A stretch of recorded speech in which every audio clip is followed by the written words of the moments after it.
Spectres, welcome back to another exciting week of the Mass Effect Lorecast. I am your host, In7 the Legend, aka Sleepy Sam. Joining me as always is Genesis, who probably has more energy than I do today. Genesis, how's it going? I kind of do have a lot of energy today. I got some really awesome news, and I've also had 2 candy bars like right before the show, so I'm a little bit sugared up right now. Ooh, speaking of candy, you know what I just had right before the show? I'm just discovering Dubai chocolate. I don't know if anyone knows about this. It's apparently a big thing on social media right now, but my wife got some. It's pretty good, but in my amateur take, it tastes a lot like Nestle Bunch of Crunch. So I don't know. I mean, I love Bunch of Crunch, but anyway, yes, today we are talking about other corporations, not Nestle, though I wouldn't be surprised if Nestle did exist in the Mass Effect universe. Today we are talking about Eldfell-Ashland Energy. Do you remember them, Genesis? A little bit, but I think a refresher might help. Okay, so it's a human corporation. They are the interplanetary mining conglomerate that are very akin to Facebook in as much as they have this all-encompassing corporate culture, if you will, a cradle-to-grave corporate experience, they call it, for their employees, where they are also funding the colonies where the employees live and yada, yada, yada. And they're also the corporation who had their Ezo freighter blown up over Yondoa, and that created a whole quagmire, I guess you could call it, with the debris raining down on people, and the dust form Ezo caused birth defects and cancer and some biotics as well. Anyway, that was Eldfell-Ashland, but we get this whole other storyline with them that I didn't quite know about. And I just learned about it, and I thought, we really need to cover this in the corporate episodes. And this one really serves to illustrate the confrontations that these mega corporations are willing to have with organized nations of people in the Mass Effect universe. I had a conversation with Jay Gray, a lead writer and developer at Artelsorian Games, who does the tabletop RPG of Cyberpunk. And he's a huge Mass Effect nerd, by the way. We were geeking out about how much overlap there is with the corporations of Mass Effect and the corporations of Cyberpunk. In Cyberpunk, we have this nitty grittier type setting, and it's all about the high technology, low quality of life, where Mass Effect is high tech, high quality. But these are the type of stories where I see that overlap a lot. It's funny that you should bring that up, like the high tech, high quality of life, because I feel like most of it that we get in the game, we see that there is a higher quality of life than you would expect from Cyberpunk. However, we also get details in the lore about really dystopian living conditions that people have to endure, even on the Citadel. Within the bowels of the Citadel, there's an entire underclass of people that are existing outside of basically even the ward's knowledge. And CSEC is even afraid to go down there. So I think that the Mass Effect universe corporations are just better about serving you the heaping platter of dog do with a nice FU, but it looks prettier. Yeah, there's that. And I think that aspect of it, the high quality versus low quality of life, it's what is the majority of the population at in these settings. And I would say that a majority of the population in Mass Effect is at that higher level, or at least a standardized level quality of life, where in Cyberpunk, a majority of the people are below standard. That's fair. That's definitely fair. It doesn't seem like the slums are that widespread in the Mass Effect universe, but Who knows what contributions Eldfell-Ashland Energy has toward that? It doesn't seem like these people are particularly in the business of philanthropy or charity. So I wanted to get into this particular storyline of a clash they have with the Quarians, the Migrant Fleet. So we learned about this once again through Cerberus Daily News, so we got to take everything with a grain of salt, especially when Cerberus Daily News is covering a corporation that may or may not be a Cerberus shell corporation. So here, just keep that in mind as we go through this, and we'll kind of analyze it with that lens. But this is told over a series of entries from Cerberus Daily News. The first one stating, Eldfell-Ashland Energy is refusing to meet with representatives from the Quarian conclave as they clash over rights to rich veins of palladium discovered on several asteroids on the outskirts of the Nubian expanse. Does it at all surprise you that a human mining conglomerate is trying to impose basically resource rights in Quarian space? No, not at all. We talked about this a lot in our expansion episode of how rapidly and fast we are trying out there to get out there and gather as many resources as possible to gain a foothold. And this totally seems like something that falls right in line with that. Right, and I should correct myself. I said that it was Quarian space, but actually the Nubian expanse I don't think is under single dominant control from any one race. However, it is right on the border, I want to say, of the Attican Traverse. And as we know, the Attican Traverse is rather lawless. So not at all surprising that corporations might be willing to go toe-to-toe with another organized nation of people, such as the Quarians here. And interesting to me that they're looking for palladium, right? Because palladium is one of those resources that we can mine in Mass Effect 2, which is where we get the Cerberus Daily News updates. So maybe this was the writer's way of trying to work in, like, hey, these resources aren't just like a gimmicky thing that you care about. Other people care about them too. I like that, though. I love it when lore ties into, like, why am I resource gathering? What does this have to do with anything? And this is part of the reason. I really like that. I also like imagining that, like, Shepard is going into these areas that are under contested areas between mining conglomerates and like nations of people, and they're fighting over the palladium, right? And then Shepard swoops in, and then drops some probes and is out. All the palladium is gone. Entire fight meaningless. Especially with the one probe resource. Oh yeah, mod. Oh yeah. And then all of a sudden, one man or one woman in their ship has completely impoverished an entire solar system. The end. Anyway, yeah, Eldfell-Ashland is basically not backing down from this resource rights fight. The next part of the entry says, Eldfell-Ashland's sole contribution to the project was to appear with an armed frigate after we finished surveying, then demand that we vacate the unclaimed area, according to Captain Alice Laspar Vasnolotir. So that's according to a Quarian captain. But Eldfell-Ashland showing up armed. And then he goes on to say, we will continue mining until Eldfell-Ashland presents the Conclave with proof of ownership, or speaks to us without hiding behind a gun. We would prefer both. Getting spicy. I like this. Okay. And I do understand that the company that's doing the mining would want proof of ownership. They were like, we found no documentation on this.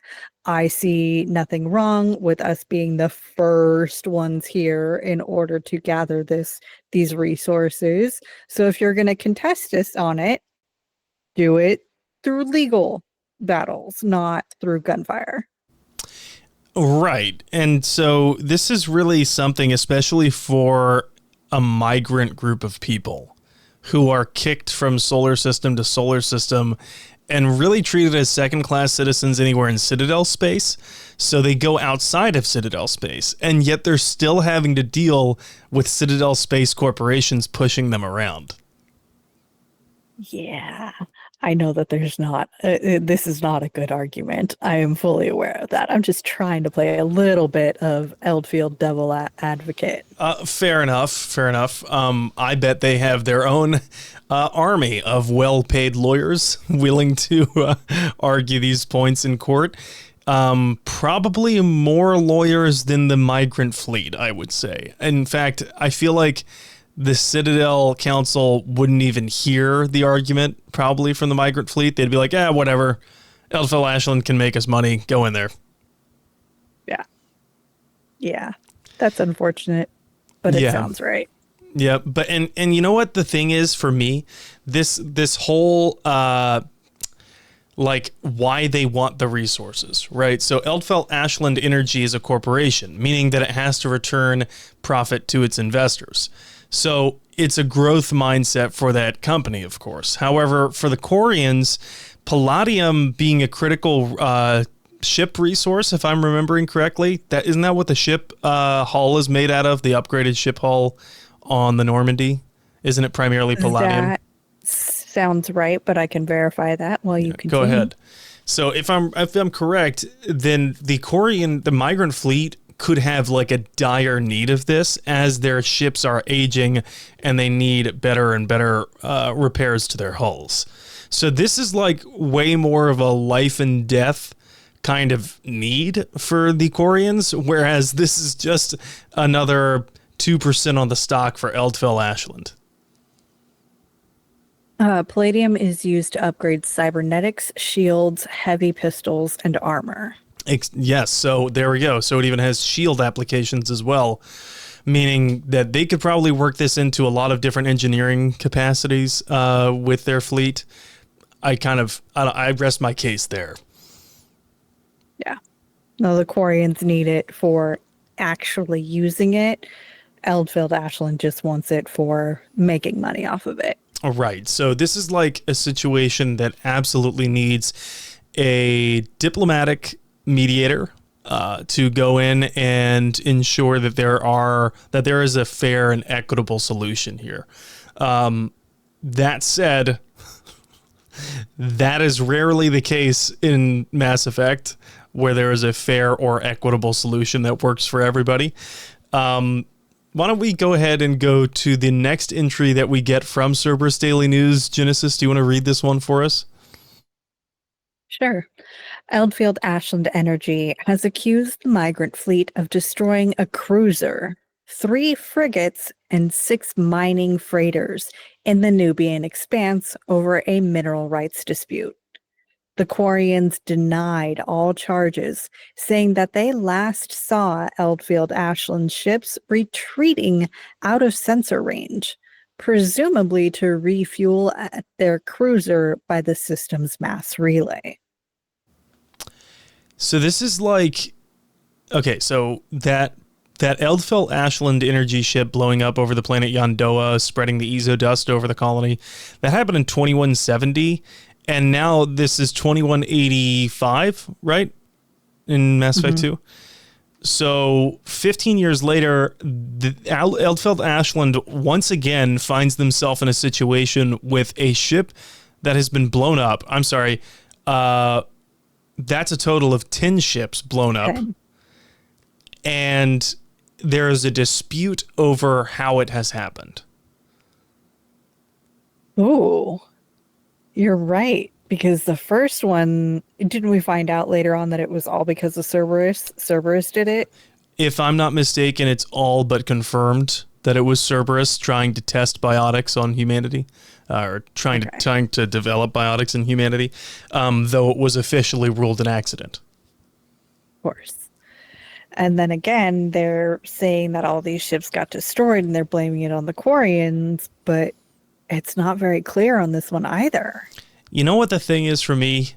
The Quarians are such an easy scapegoat. They are like such an easy scapegoat, and Eldfell-Ashland knows it.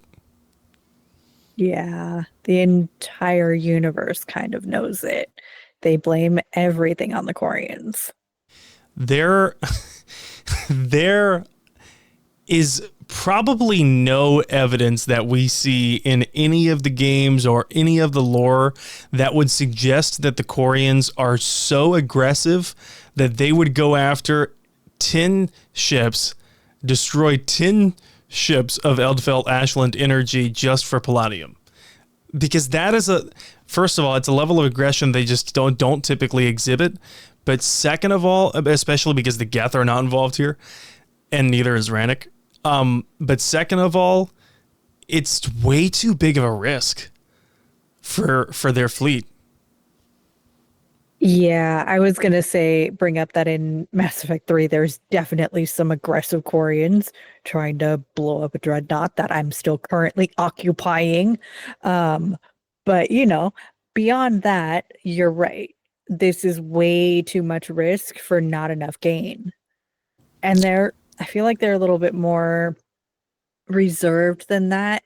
They would outweigh these. And attacking a corporation as large as Eldfield-Ashland, it's just not them.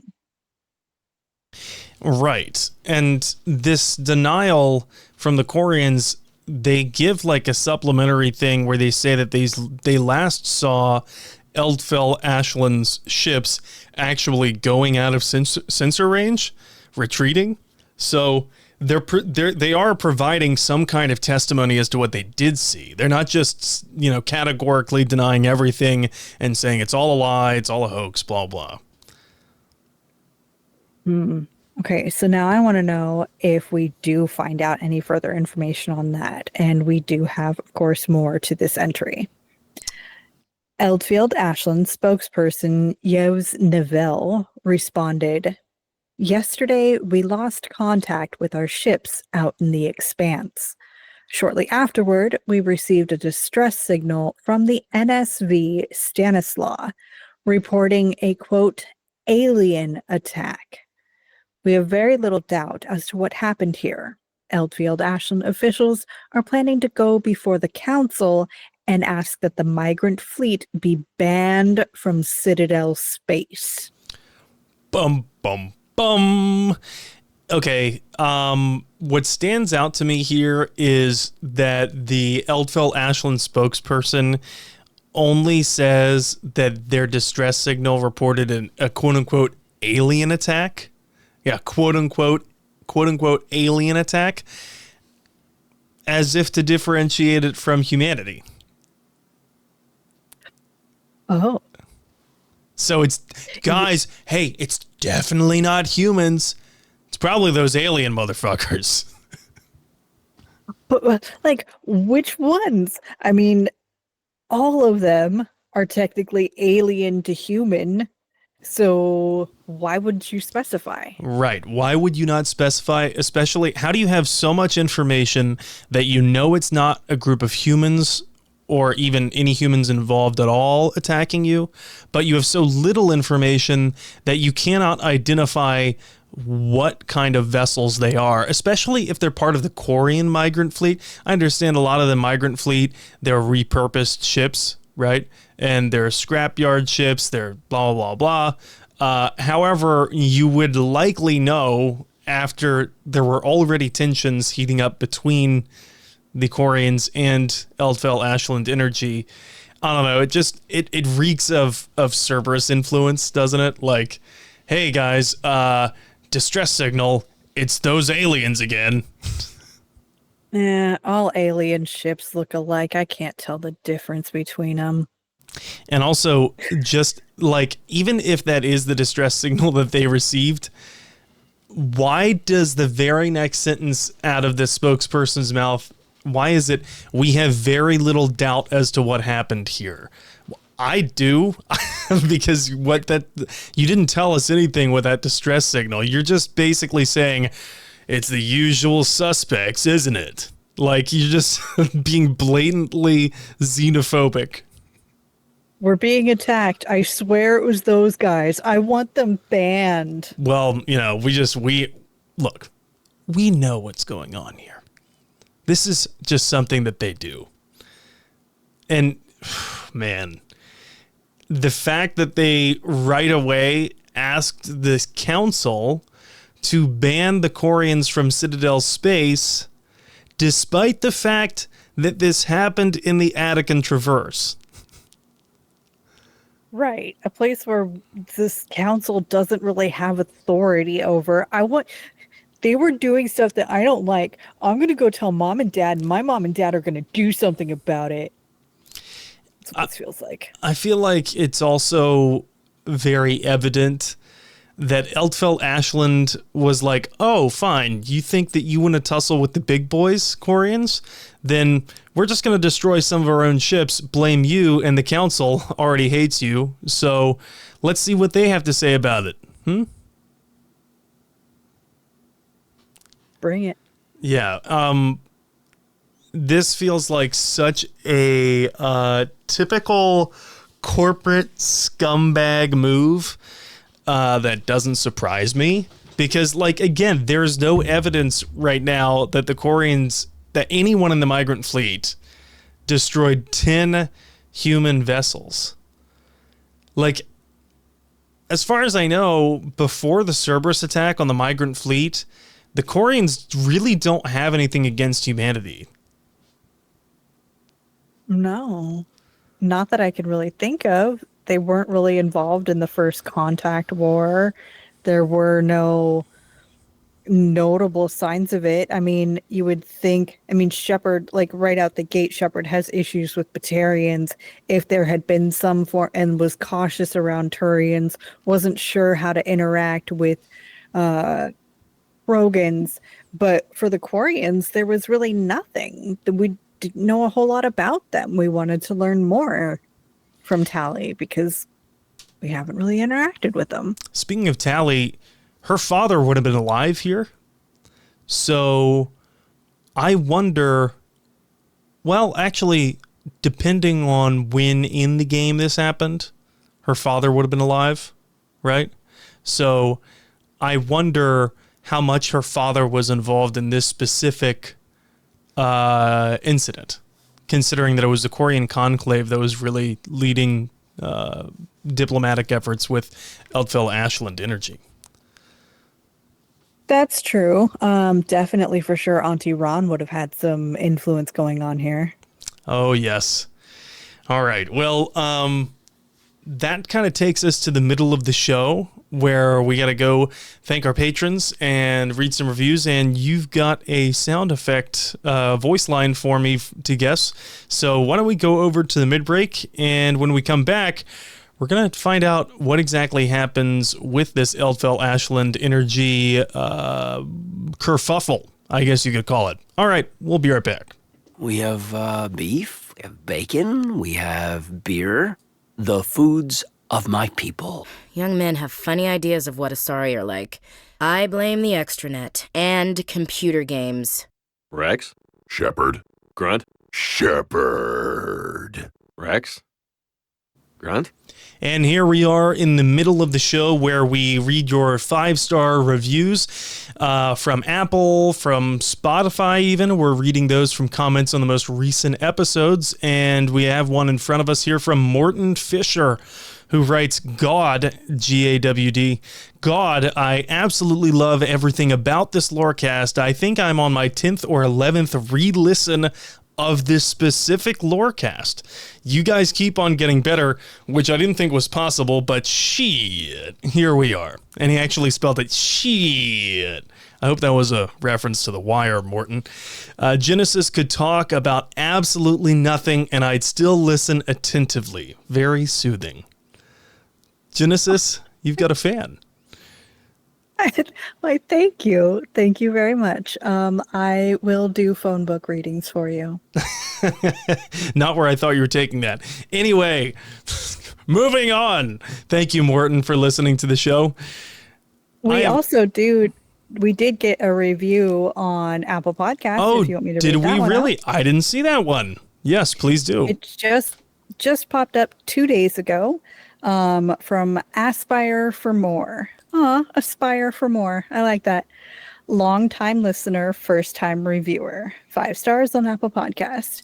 Just began a career in OTR trucking, and I'm planning to support the show on Patreon soon. Please keep the podcast going. I'm really enjoying listening to you guys do the deep dives and theory crafting ideas. All I can ask is for the impossible, and that would be to make the episodes longer. But seriously, thanks for all of your hard work and to everyone who makes this podcast possible. You're all N7 legends in my book. Oh, well, Aspire, thank you. Thank you for that. And that's just Genesis and I. we don't have an audio engineer, though that would be nice. We don't have a social media manager, though that would be nice. Yeah, it's just a 2-person operation we got going here. So you are also an N7 legend, Genesis. Yes. Aw. All right. Well, thank you so much to both Aspire for More and Morton Fisher for the very kind words. I will think about trying to make these episodes longer. We try and go long when we can, but I, being a new dad, am very tired and struggling to keep up with the dishes and laundry, and my life's a mess. So I'll just keep trying to do as much as I can for this podcast. But with that, let's move on to the voice lines, shall we? All right.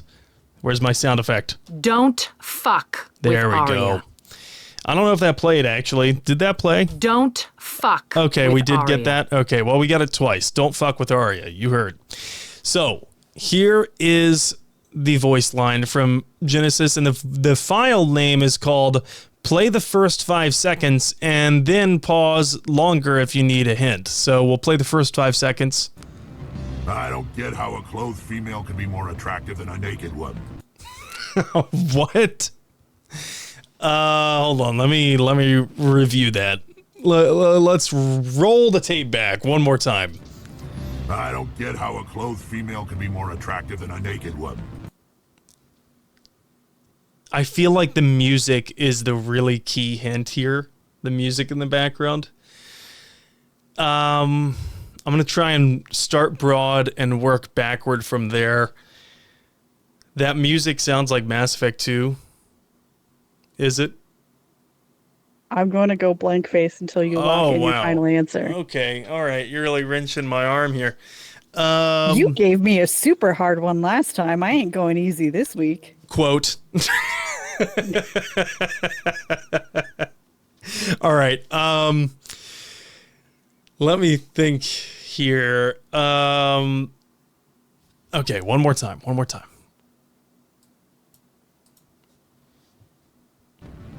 I don't get how a clothed female can be more attractive than a naked one. I want to say, is this during Morden's loyalty mission? But I'm going to keep listening to the rest of the clip. Oh, okay. Lady Benezia was also That's dressed gonna for her role. complete. Okay. An Asari in a pinstriped suit set tongues wagging among the younger male employees, so to speak. I don't get how a clothed female can be more attractive than a naked one. There we go. Okay, so Novaria. And is that Rex? It is. Wow. Okay, that is a rare Rex line. Congrats. I've never heard that Rex line in the game, I think. I randomly brought him to Novaria, just testing out weird dialogue, and I heard it, and I was like, okay, you get some really interesting dialogue from the men in this game talking to Lorik King. Do you really? Wow. I think I always bring Liara and Ashley to Novaria. Big surprise. Try bringing Caden next time. Really? Okay. Well, just enlighten us here. What does Caden say? He talks about the Asari you can find on the extranet. Wow. Combine that with his remarks about Liara, and I think we know Caden's type. Okay, yep. Lieutenant. Keep it in your pants. Well, Genesis, thank you for the sound effect. We have a planet card here. Wait 1 second. Here we go. Scans have found something. That's right. Thank you, Edie. Planet card is Namakli. It's an arid but habitable planet. Namakli was briefly colonized by the Pyrena Corporation, a consortium of Asari colonists and socialized Vorcha laborers. After an economic downturn, however, many Asari left the planet, and the Vorcha population kept growing to the point where they bred faster than could be educated. Soon, they turned violent and uncontrollable, and the colonies essentially self-destructed. Today, Namakli is a wasteland with little population, but Vorcha packs are scattered across the deserts. Settlers frequently run into these packs, discouraging recolonization. The lack of complex biota and scarcity of profitable metals drove the last few proverbial nails into Namakli's coffin. No one has stepped forth in the past few years with the will, the funding, or the firepower to establish a permanent colony. I also do not want to be overrun by a pack of Vorcha. No, thank you. Feral Vorcha. Yeah, that does not sound pleasant, and I understand why nobody lives there except for the Vorcha. Can you imagine, like, a group of Vorcha that, like, is numerous enough that you just hear a choir of "Rah! You die now!" And it's just all in harmony? That'd be terrifying. But now I want to, like, spawn that many Vorcha in somehow into Mass Effect 2 in a level. Kind of like spawning a bunch of scamps in Morrowind. I love your scamp army. But also the fact that they were bred faster than they could be educated. Oh, no, that's really not good. So these are dumb Vorcha that are feral. This is basically Vorcha idiocracy on this planet. What happened here? The dumb Vorcha bred too quickly, and then society collapsed. So anyway, that's our planet card for today. Very, very optimistic outlook for the future.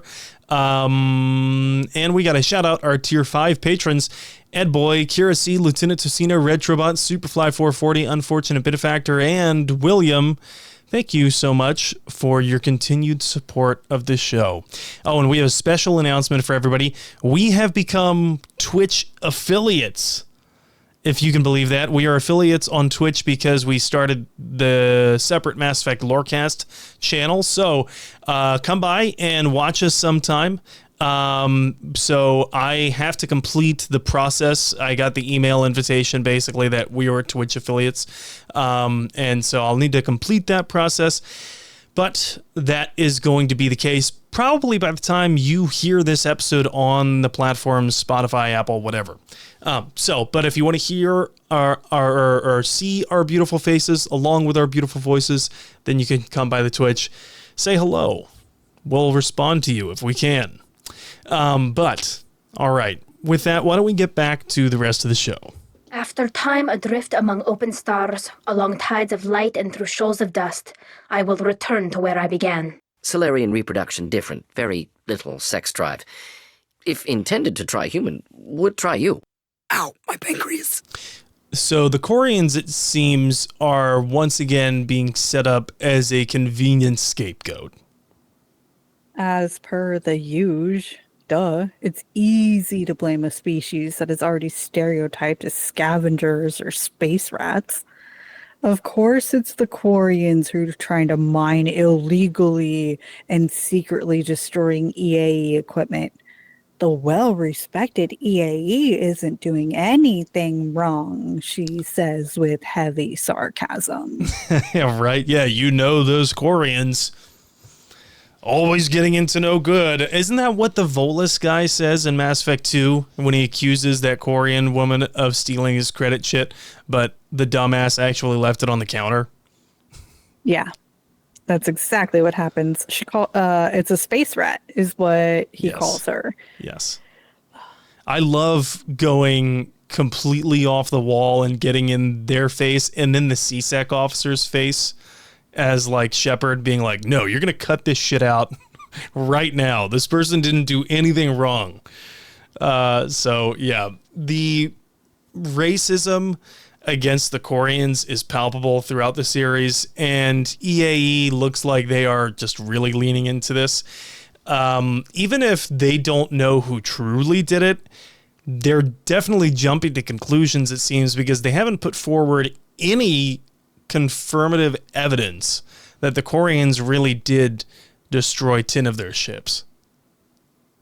They were seen recently, and then the distress signal said alien attack. Right, and we know what happened here, right? Oh, man. Is faulty. Yeah, just go ahead and say the quiet part out loud, EA. Okay, so we have another entry from Cerberus Daily News where it looks like this whole conflict is actually making ripples on the Citadel, which perhaps is not good for the Quarians. So here it is. It says, the Migrant Fleet's place in Citadel Space is today's leading debate, as the Presidium prepares to launch an independent investigation into the destruction of an Eldfell-Ashland energy mining fleet. Quote, that this is even being discussed is frightening, says Asari diplomat Circa Taunas. There's been no time to inspect the fleet's wreckage, and no formal charges were laid. It's a blatantly premature condemnation of the Quarian people.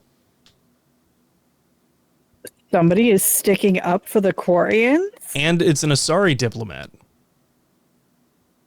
Well. Yeah, I know. Circutanis, not to be confused with the Sokatana. Those two names are very, very similar. Oh, that cannot be a coincidence. No, not at all. But no, I'm very surprised. I am pleasantly surprised that there is an Asari diplomat going, take a second look at this, you people. Because right now it just looks like the EAE cried wolf and then ran to the Citadel and said, Mommy, Daddy, he hit me. Mm-hmm. And with just the allegations made and no evidence, apparently, that it was enough for the Citadel Council to say, okay, we're opening an independent investigation into these shenanigans. I would be willing to ask the council how often they are opening independent investigations into mining fleets being destroyed in outlaw space. Oh, yeah. Are you just going to open an independent investigation every single time a mining freighter gets destroyed in the Traverse? Really? Is that the precedent you're setting? No? Okay, well, why not? Because you could probably look up how many mining vessels had been destroyed up to that point in the year in the Traverse, and then say, why didn't you investigate this one? Why didn't you investigate this one? And why didn't you investigate this one? And the answer would probably be that the Quarians were never blamed. Either the Quarians were never blamed, or the people who were attacked never complained about it because they were doing nefarious shit and didn't want to get caught and have an investigation done. Fair. Although that does raise the question of why was Eldfell-Ashland Energy operating in outlaw space anyway? So obviously they want the resources. That's what they'll say. But like Circa Taunas here says, there's no time to inspect the fleet's wreckage, where you would find the kind of evidence, presumably, that you would want. And also, as she points out, no formal charges. So there's no charges at the moment being pressed against the Quarian people, and yet there's an independent investigation that appears to be treating EAE with special privilege that other plaintiffs would not normally get. It's very true. Yeah. So public opinion on the matter, however, is more mixed. That's what Cerberus Daily News tells us. Quote, the flotilla is a floating scrapyard, says an entry from popular blogger Pharaoh Derlin. When too many ships are beyond repair, what are the Quarians going to do? Take out a loan? It was only a matter of time before they turned pirate. I know. I'm sorry that you had to read those words. I bet you feel a little dirty. Reminds me of a guy whose name rhymes with Fucker Darlson. Well, let me do that again. The flotilla is a floating scrapyard. When too many ships are beyond repair, what are the Quarians going to do? Take out a loan? It was only a matter of time before they turned pirate. Okay, I got to work on the impression a little bit, but you get the point. Yeah, I got the point. Thank you. Yeah, unfortunately, I also do see this as being an opinion that people would have out there. You know, somebody is saying this, especially if he's a popular blogger, meaning that he's definitely putting his voice out there. Whether or not anybody's actually paying attention to it is a different story. But I could see this as being an opinion that could be popularized of people who aren't out there fact checking, who aren't out there actually interacting. I bet you Preston read this blog before he met Tally. You know, these are where his opinions on other species were coming from. And I bet you that he probably held one similar to this. Right. Well, I think at this point, Preston would have been dead, or Presley would have been dead. However, I love the social commentary that the writers are making, the Mass Effect writers are making here, because they're holding a mirror up to our own society. And this was 2009 when this came out. Or I'm sorry, 2010 is when this specific Cerberus Daily News entry came out. So 15 years ago, they were holding up that mirror and saying, look at how quick the internet is to jump to scapegoat people. Often on the whims of racist stereotypes. Look at that. 15 years ago. That's how long this BS has been going on. And if someone's gonna be like, oh well, you're going woke, like, just miss me with that BS. I don't have the energy for that anymore. Seriously, the intent here is very clear. When too many ships are beyond repair, he writes, what are the Quarians going to do? Take out a loan? It was only a matter of time before they turned pirate. And he's saying this with no evidence. So he's literally just relying on people to connect the dots for him. Those dots being connected by a line called racism. Mm-hmm. This blogger, and hopefully not representative of too much of the public opinion, but it sounds like it is so reliant on the they are the basically the gypsies, the nomads of the Mass Effect universe, who are seen as second-class citizens, who are basically to blame for any kind of property theft or property damage that you might suspect. Oh yeah. That's very much what it is. I see them being based on the Romnishell, being based on the Roma, being based on gypsy culture, because it has a lot to do with family and keeping it within your own kind. I see that. Yeah. All right. Well, so the Citadel has opened an investigation. Apparently, social media on the extranet is already crucifying the Quarians for this, despite the fact that the only side that we're hearing blame the Quarians is EAE with no evidence at all. But we do get a fourth and final entry. Okay, and I have to warn people here, because this ending to this little storyline is not exactly as satisfying as you might want. So here we go. The fourth one begins, earlier today, the Migrant Fleet rescued an Eldfell-Ashland energy employee drifting through the Nubian expanse in a life pod. Navigator Camila Gutierrez, the only survivor of the MSV Stanislaw, says that Quarians had nothing to do with the attack that stranded her. The ship's silhouette was just massive. There's no way the Quarians had that monster in their flotilla. I have never seen anything like it. Ding dongs. Whoa. Okay. The fact that thank you, Camila, for coming out and stating the truth that the Quarians had nothing to do with this. But that also shocks and scares me because me and my Mass Effect brain, I know what this is, but the me in the 2010 or not 2010 timeframe, but in the lore of the game, all we know is that there's a monster ship out there that's attacking things on the outskirts. What could that possibly be? Right. Yeah, exactly. The heavy implication here is that it's potentially a Reaper, right? However, that would be surprising if that means that Reapers actually were active before the bulk of their forces got there for the harvest, so to speak, in Mass Effect 3. My other thought was that it could have been the Geth. Oh. Also have massive ships, the heretics being at the command of the old machines, right? A dreadnought definitely is bigger than what we have in the Quarian flotilla, so I could see that. And most people would have never seen a Geth ship. True.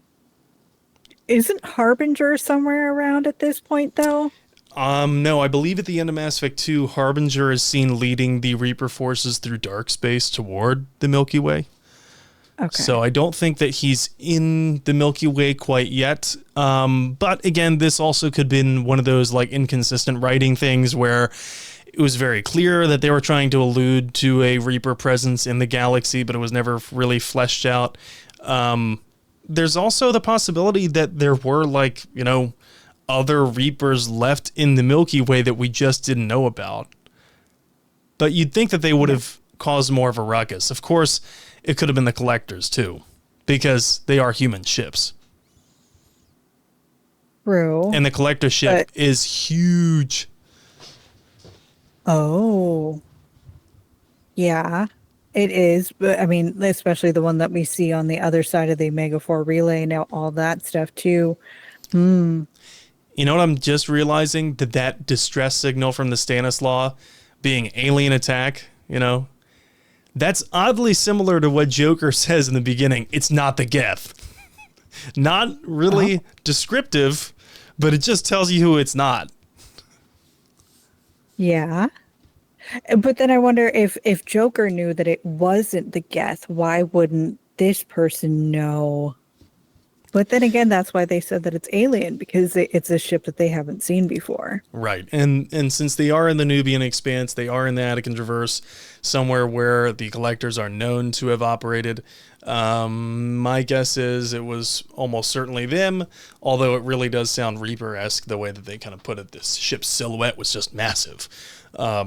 So Collectors, yeah, they're acting on the behest of the Reapers anyway. But as far as I know, no other Reapers left in the Attican Traverse. So probably the Collectors. So maybe that means that EAE actually did think that it was the Quarians, but they just truly thought it was the Quarians because they are racist. Yeah. They jumped to that conclusion. Because they couldn't conceive of it being anything else but that. Yeah, or since Eldfell-Ashland seems to have so many close ties to Cerberus, the Elusive Man would have known damn well that this was the Collectors. But he could have seen this as, why waste a good crisis? We can use this crisis to further the Cerberus agenda of fear of the alien invaders, right? We can just release the details that makes it sound like it was just aliens, right? Oh, and there's this circumstantial evidence that puts the Quarians in a really negative light. There we go. That's the kind of PR campaign that the Elusive Man would go with. I unfortunately see that working and the Elusive Man pulling those strings. All right. So do we get anything else to this story? Yes, we do. And here is the last bits that we get. More remarks from Gutierrez, who says, asked about the attack itself, Gutierrez reported, they blew out our engines before we knew what hit us. Smoke was everywhere. I heard the captain yell something about borders before he ordered us to the life pods. Eldfell-Ashland says it's relieved Gutierrez was recovered, but that the Citadel investigation should continue, quote, until all parties are satisfied. Okay. I don't know if this makes me feel less Reaper or more Reaper, because the borders, meaning that were they sending husks onto the ship, or if it was a Reaper attack. I guess we haven't really seen that in a space battle in the game to know if the Reapers would deploy onto a ship to try and overtake it. But we do know that the Collectors would have. I was just going to say, that infamous mission where we play as Joker. Shit.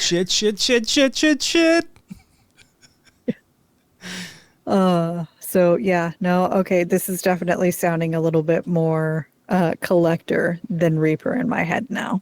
Yeah. Yep. So clearly the Collectors behind this attack on the human mining conglomerate with Cerberus ties, but I believe that we have enough evidence here to reasonably infer that the Elusive Man understands it was the Collectors. EAE, being a possible shell corporation for Cerberus, was basically ordered to put out PR that would paint the Quarians in a very negative light.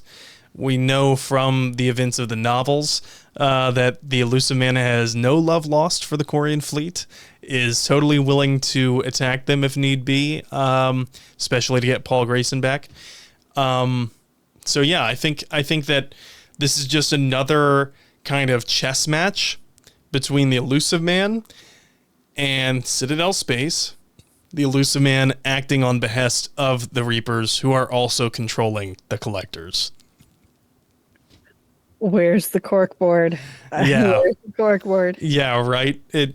So, and all the while, the Citadel Council, feckless and ineffective, are just sitting back and completely, apparently unaware of how they're being used. Yeah, because until all parties involved are satisfied, your own person is saying that it wasn't the Quarians. What more satisfaction do you need? You know what's really telling here? If you go back up in our notes to the original notice that Eldfell-Ashland put out when their ships got destroyed, they never said anything about all of the people that they would have lost. Just their ships. Oh. Eldfell-Ashland spokesperson Eve Neville responded, yesterday, we lost contact with our ships out in the expanse. Shortly afterward, we received a distress signal from the MSV Stanislaw reporting an alien attack. We have very little doubt as to what happened here. Nothing about all the people that would have died. Hundreds to 1,000 people on 10 ships, minimum of 100 people per ship. And especially on some of those larger ones. Yep. The frigates, 3 frigates. Yeah. So that's pretty telling in and of itself. If I were Gutierrez, honestly, I would go into witness protection at this point, because I don't think EAE is going to allow her to escape. Yeah, no. Bad time to be. They need her silenced. Yeah, bad time to be an EAE whistleblower. All right. Well, that's all she wrote. Quite literally, that is all Cerberus Daily News wrote about this storyline. But this is just one of those many different corporate storylines that are going on in the background of Mass Effect 2, while we're kind of exploring around the galaxy and chasing down leads on the Collectors, and all of this different, power struggles, power dynamics, and politics is happening. And I just thought this was a really cool part 2 to our coverage of Eldfell-Ashland energy. What do you think, Jen? I love the obscure, especially the Citadel Daily News Network ones, because it's something that I didn't get to experience firsthand, because I didn't have the game back then when it was actually playing through in real time. And I never had the companion app either, so I didn't get to read any of them in my own time. So listening to this lore and learning about it now just means the next time that I do a playthrough, I'm going to be paying more attention to it.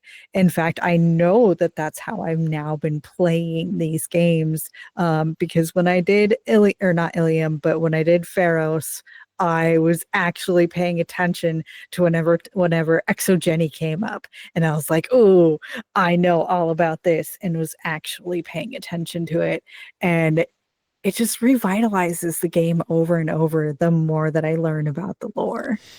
I have started another playthrough of the original trilogy on my laptop.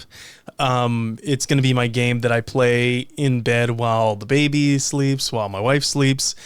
And I have committed to doing a no mods playthrough because I've played with mods so much that what is canon and what is mod added is conflating in my mind, and that's bad. That's bad when you run a podcast based on the lore of Mass Effect. So I have to reacquaint myself with the gospel of Shepard in its entirety. Yeah, but other than that, next week we have more lore coming at you. We need to huddle and talk about where we're going to take this next episode. I believe it's time to cover another character, perhaps a secondary, tertiary character in the background. Genesis, what you got going on until next week, and how can people get a hold of you? Yeah, I've got 2 other shows. I do the Cyberpunk Lorecast with Toasty and the 2 Girls, 1 Ship podcast with Bravada. Good happy times. Right on. And are you ready to share that big news about that one podcast and that one convention? Yeah, that one podcast and that one convention. So we are very, very honored that the 2 Girls, 1 Ship podcast has been requested, has been approved for their panel at PAX West.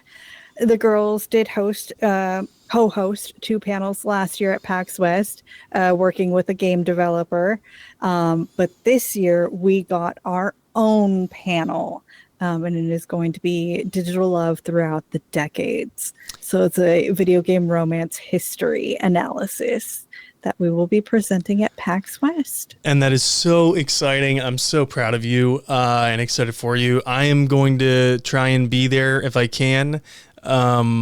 Because I definitely want to see that panel, but more importantly, I want to see everyone else that's in there in the convention hall while they're watching your panel, and no one better say anything mean. But anyway, yeah, if any of our listeners are planning to be at PAX West, just hit us up.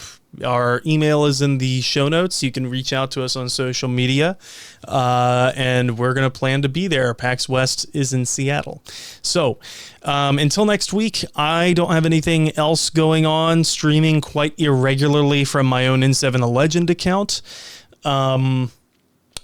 Yeah, that's just kind of whenever I have time, because having a baby is nuts. But he's a cute little guy, and he's learning how to grab his feet, which is very cute. So yeah, until next week, people can get a hold of me on social media. If I have it, it's at N7 The Legend, or you can add me on Steam. And as a reminder, if anyone does add me on Steam or Xbox, N7 The Legend, and this goes for Genesis 2, if you do end up adding either one of us, just send us a little note that, hey, I listen to Lorecast. That's who I am. I'm adding you that way. Otherwise, there's so many spam and bot accounts that we just don't know. All right. If you can figure out what my Steam account name is, then yes, you can add me as a friend, because it's not Genesis. Well, I know what it is, but I'm not going to dox you. So until next time, Spectres, we should go.